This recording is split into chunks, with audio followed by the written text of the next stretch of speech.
They were going on a few days of rest. We was on a back-to-back. I thought we played well. They just, when they went on their stretches, we had a couple of dead spots where couldn't nobody hit shots.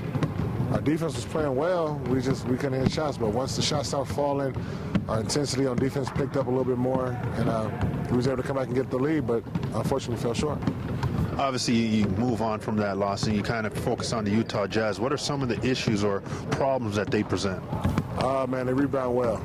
With those big guys, they really go to the glass with Cantor, Favors, Evans, even Marvin Williams. They playing them at the small. They're playing small with him at the power forward, but he can get in there and offensive rebound. And their transition game at home is pretty good. Evans and Favors won't be playing tonight. Does that change the approach at all? No, not at all. Not at all. Our approach is going to be the same no matter who we play.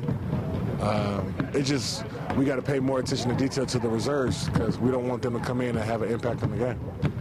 Coach credited you and Pat for coming in the second half, helping turn around the game defensively. Talk to me about that pairing. Obviously, you have experience with Pat in Sacramento.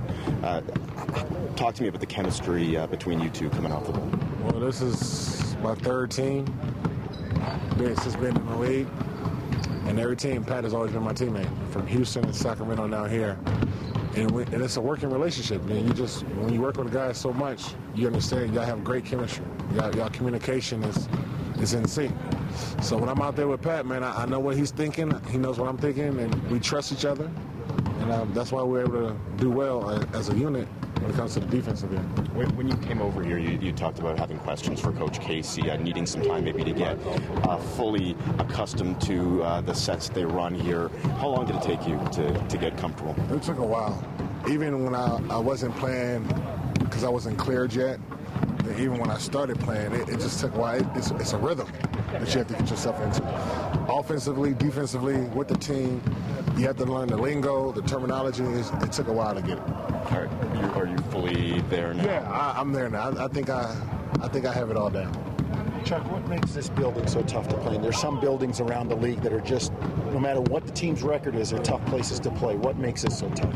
One, the altitude, and two, their fans. They're like right on top of you. Yeah. You know, and when this place gets rolling, they can get really loud. Obviously, they're not the team that they once used to be, but the fans are still the same. And once, like I said, they feed off of that.